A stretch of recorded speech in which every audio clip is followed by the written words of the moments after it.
What is going on, everybody? Data back here for another reaction video for you guys, man. Today we're going to be checking out another video by WrestleMania. It came out 4 days ago, man.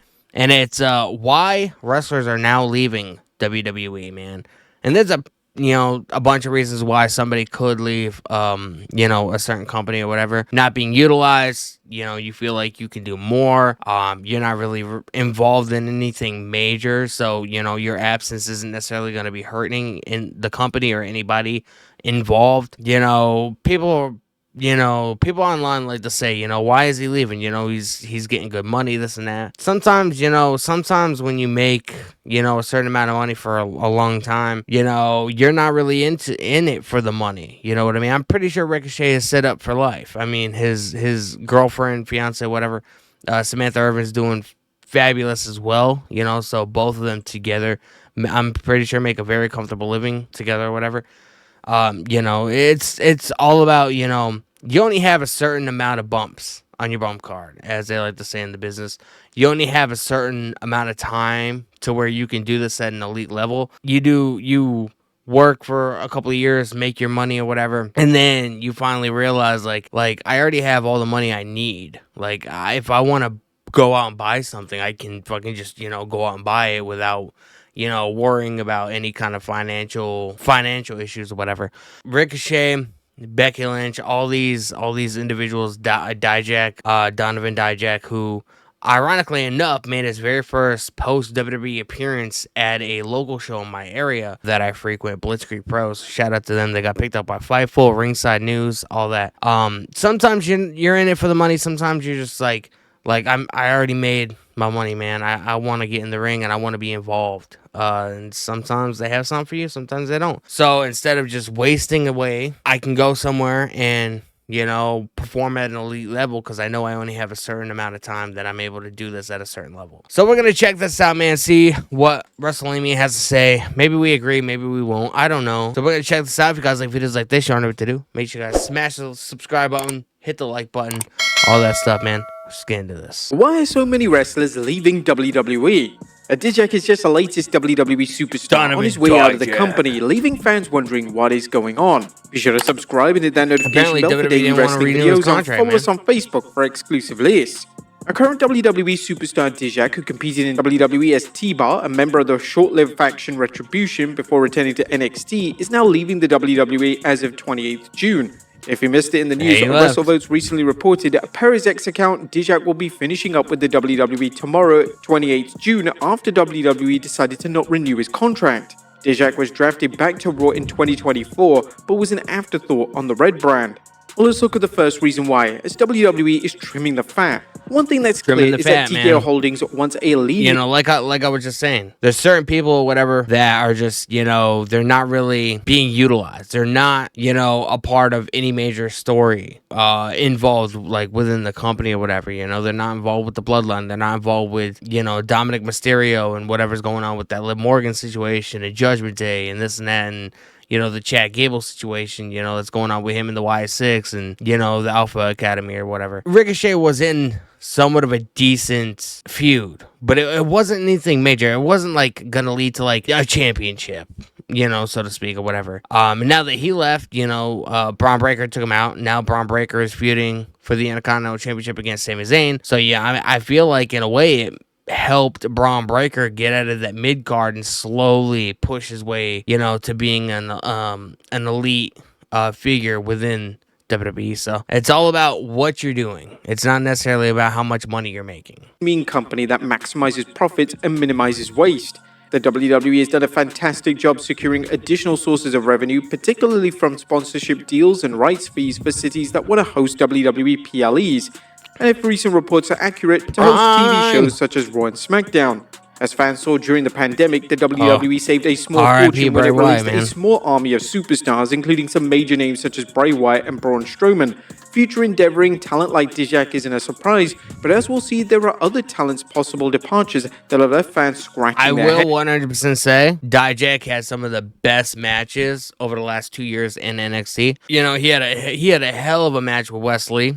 for the North American title. I can't remember what event it was, but I think Dijak like legitimately broke one of his fingers, and it was, you could see it, like he held it up and it was like fucking like literally bent. I can't remember what event. I'm sure somebody will let me know or remind me in the comment section below, but Dijak, he's had some of the most memorable matches in NXT history. So the fact that they drafted this guy to Monday Night Raw and they never utilized his talent or his, ability, his promo ability or his character, it's kind of, it's not necessarily concerning, but it's shocking.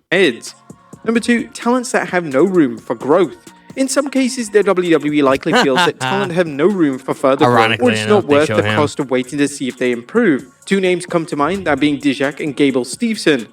While Dijak is a big man who has a look the WWE once bent over backwards to get under Vince McMahon, he's also 37 years old. Dijak has been in the WWE since 2017, largely on NXT, and with the exception of his run in Retribution, he spent a long time on the Black and Gold brand without any sign of him deserving to work on the main roster.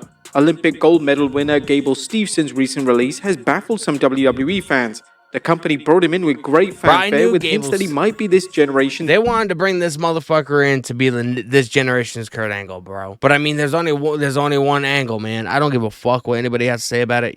There's Shelton Benjamin, there's Charlie Haas, there's Kurt Angle, like guys like that can wrestle at an elite level. Just because somebody is a fantastic amateur wrestler doesn't necessarily mean they're going to transition and be a phenomenal pro wrestler. There's a lot that goes into it because the styles are just so different. This is why I don't like when WWE just signs, any college athlete or whatever. Just because you throw a football really well, or you run really well, or, you're fast, whatever, doesn't necessarily mean you can be a pro wrestler. When it came out that WWE was sort of going away from hiring independent pro wrestlers to hiring, athletes out of college or whatever, I was saying to myself, that is one of the biggest fucking mistakes this company can make. Luckily, Triple H is, sort of still keeping the NIL program, but he's also, let me go over to this promotion, check this guy out. You know what I mean? It's Kurt Angle, a legitimate Olympic gold medalist in wrestling who seemed to have the look and skills to transition to the pro ranks. And despite the initial excitement, fans noticed that WWE was slow to debut Steveson, despite him having signed a name, image, and likeness deal in 2020, and reportedly signed with the WWE in 2021. He made one appearance that Steveson was not doing well at adapting to pro wrestling. However, the WWE seemed willing to invest the time and money to try and bring him up to speed. Unfortunately, Steveson's limited appearances made it questionable whether he could make the jump to the pro ranks or whether fans had any interest in him at all. In fact, he was heavily booed in NXT when he wrestled against Baron Corbin. In Steveson's case, the WWE clearly cut its losses, refusing to continue to pay for Gable's contract in what seemed like a losing investment. While Steveson may prove adept at professional wrestling in the future, our next point shows why the WWE isn't concerned. It's number 3, the excess of exiting talent. Does the WWE have more talent than it knows what to do with? It's a common complaint with the WWE, and to be fair, AEW as well. Triple H brought back many released talents when he took over in the WWE's creative department, and he also signed exiting talent to long-term deals to keep them around and away from the competition. As fans have seen, not every one of these talents pan out, but they don't have to. The WWE has a system in place now where they can bring in young talents from other sports, train them in the WWE system, as opposed to retraining existing wrestlers from the indie circuit, and pay them a modest salary while selecting the cream of the crop. Consequently, the WWE is a large existing talent pool and a large pool of potential talent it can draw on. Number 4, limited TV. But my thing is, right, I feel like with an independent pro wrestler or whatever, somebody that's already trained, somebody that already knows how to do this, I feel like that'd be less work than training somebody that has never laced up a pair of boots, can barely fucking knows the proper way of actually getting and entering the ring. Like, I just feel like retraining or, showcasing independent pro wrestlers, and making them part of the WWE system would be a lot easier than somebody that has never done this before. That's just my take on it, man. That's my take on it. Time. On paper, the WWE having 2 weekly TV shows, or 3 if you count NXT, and monthly PLEs means that there are many opportunities for wrestlers to work matches and become involved in storylines. However, Triple H's focus on a select number of storylines has led to fewer matches on TV and at PLEs.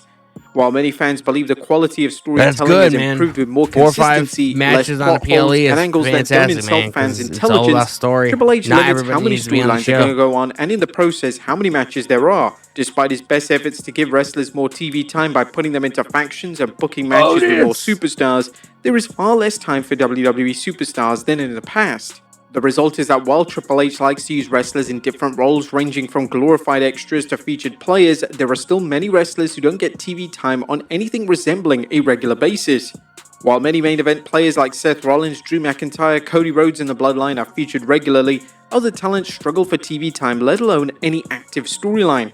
This means that some wrestlers know that their future in the company means that they're going to be stuck putting over other talent with little chance of getting any time in the spotlight. As fans have seen, some wrestlers have no problem putting on good matches and counting the lights for a steady paycheck, Dolph Ziggler being one example. However, with the WWE increasingly cutting talent, there are no guarantees for wrestlers, which means that they are looking elsewhere. Number 5, a better future elsewhere. For some wrestlers, a decision not to renew a WWE deal is all about the money. Not every talent is an A-lister, but as fans have seen with free agents like Mercedes Moné, there are still opportunities to command incredible salaries while also working a lighter schedule. WWE superstars have seen that despite AEW's current ratings and attendance problems. Tony Khan is always ready to break out the checkbook, but the WWE, on the other hand, is more focused on the bottom line, and while it's willing to pay top dollar, it is yet to show there is a superstar who's worth breaking the bank over. This is why talents like Will Ospreay and MJF have either signed with AEW or chosen to stay there, and it's likely to influence other talent whose WWE deals are nearing an end. Number 6, a break from the grind. Despite Triple H's kinda gentler WWE, man. A lot of the people that are leaving WWE, have been there for years. So, it's obviously is a lighter schedule being in, TNA or AEW or whatever it is, because AEW is only once a week. I think on NX or TNA, they've taped multiple episodes of their weekly show, Impact, and that way they can have like a couple weeks off, whatever, and they can do independent bookings and stuff like that. So, working on the promotions outside of WWE is definitely better mentally. I feel like working WWE is a fucking grind, man. And when you've done that same schedule for years, sometimes, you just need that mental break a little bit. Wrestlers can get more time off for family matters and personal matters. The WWE is still a demanding job that takes a physical and emotional toll on its talent. Wrestlers are constantly working with injuries and doing so out of a devotion to the company and or concern of losing their spot. For some wrestlers, the chance to take time off and indulge in their personal lives, such as starting or raising a family, is worth stepping away from the WWE, even if it doesn't mean jumping to another promotion. This may seem risky for secondary superstars, but as fans have seen in many cases, the indie scene and secondary promotions are often willing to hire former WWE superstars, regardless of whether they were main eventers or working on main event. Number 7, a chance at Hollywood. Interestingly, more wrestlers are trying their chance at Hollywood. Indeed, some wrestlers... Now, here's what I have to say about this. I feel like you have a better chance at Hollywood if you have WWE on your resume. That's all I'm going to say. Find themselves being courted by Hollywood, with producers hoping to bring in the next Rock, Dave Bautista, or John Cena. While breaking into Hollywood can be difficult, wrestlers have the advantage of experience in front of a camera. Rollins was supposed to be a villain in some Marvel movie or whatever, but all the scenes got cut, apparently. Leaving the WWE, even if it's on a temporary basis, to pursue an acting career is a win-win situation. If a wrestler is signed to do a TV show or film, they may find better financial benefits. Even if a wrestler who discovers that they dislike acting can benefit by having the extra star power of having appeared on a small screen or silver screen. Thus, when they return to wrestling, a promotion can hype their Hollywood cash and hopefully get the mainstream publicity most wrestling promotions kill for. Number 8, AEW's decline. Another reason why wrestlers are leaving the WWE is the company no longer seems to feel the need to sign talent just to keep them from jumping to AEW. This began during COVID when the WWE released talents, some of which signed lengthy deals with the company when Vince McMahon tried to lock down talent from jumping to AEW. That was when AEW was thriving and there was concern the promotion could put a dent in WWE's business. However, AEW's decline has only reinforced the idea that WWE needn't sign every existing talent in order to keep them from AEW. With few exceptions, AEW has failed to use many of the talents that jumped there when their WWE deals expired. TKO Holdings' philosophy. TKO Holdings' business practices suggest that the company rarely sees anyone as a must-have, with the possible exceptions such as Roman Reigns and Cody Rhodes, and that it's a buyer's market. If wrestlers want to work in the world's largest promotion, they can do so if the terms are right to TKO. If not, there are many other talents already working or being trained. Whether this hurts the WWE in the long run creatively may not matter to TKO, since the company isn't making record profits through the wrestling content as it is with the WWE brand. Well, there you have it, guys. Why so many wrestlers are leaving WWE. There we have it, man. Be sure to leave your comments down below, and I'll see you next time with some. Damn, man, that's WrestleMania's video. Why wrestlers are now leaving WWE. And like I said, you know, the reason why somebody could leave or would want to leave, I mean, there's multiple different reasons for that happening. And, you know, some of it's financial, some of it's, you know, wanting a mental break because of the WWE grind is so fucking insane. Missing funerals, missing birthdays, missing weddings, missing high school graduations, missing, you know, whatever it may be, like, you know, a plethora of other personal stuff, whatever that you just want to be there for. AEW and Tony Khan is known, and, you know, a bunch of AEW talent has stated this, including Matt Hardy, who's not even, ironically enough, with AEW anymore. You know, he would show up to the building, and if he wasn't needed, TK would literally pay to fly him back home on a private jet so, you know, he could be home with his kids or whatever if he's not being needed at the building. You know what I mean? So he wouldn't necessarily have to just stay there and, you know, waste time and just sit around and just, you know, do nothing or whatever if he wasn't being involved in the show. So I mean, there's a lot of different reasons why people would want to sign to AEW. A lighter schedule. You get paid the same, if not maybe a little bit more, because, you know, Tony Khan's a mark just like all of us, for less work. You know, you only have to work on Wednesdays, you know, some occasionally Saturdays or whatever when it's not being taped, you know what I mean? So there's a lot of different reasons why somebody would leave.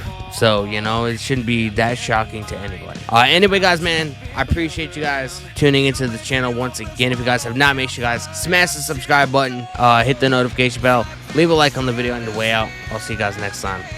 Peace.